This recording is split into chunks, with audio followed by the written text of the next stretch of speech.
Hyderabad Kukatpally ACP పరిధిలో కూకట్పల్లి పోలీసులు anti human trafficking unit ప్రత్యేక తనిఖీలు చేపట్టారు.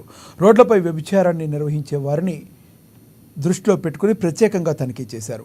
Bhagyanagar colony, bus stop, KPHP metro సమీపంలో సోదాలు నిర్వహించారు. బాలానగర్ డీసీపీ సురేష్ కుమార్ నేతృత్వంలో ఏసీపీ శ్రీనివాస్ ఆధ్వర్యంలో 3 సీఐలు, 7 ఎస్ఐలు, 2 ఏఎస్ఐలు, 36 మంది కానిస్టేబుల్తో తనిఖీలు జరిపించారు. ఈ తనిఖీల్లో 31 మంది మహిళలు, 4 ట్రాన్స్జెండర్స్ను గుర్తించినట్లు పోలీసులు తెలిపారు.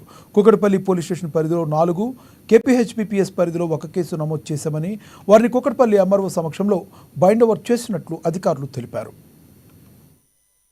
పోలీస్ స్టేషన్ లో కేసు అయింది. అది కేపీహెచ్బి మెట్రో కింద దొరికారు. 31 మంది Kukatpally Bhagyanagar colony main road లో పబ్లిక్ ను వెకిల్చాష్టలు చేస్తూ వాళ్ళని కవ్విస్తున్నారు. వాళ్ళని అదుపులో తీసుకొని కుక్కట్పల్లి పోలీస్ స్టేషన్ లో 4 కేసులు నమోదైనాయి.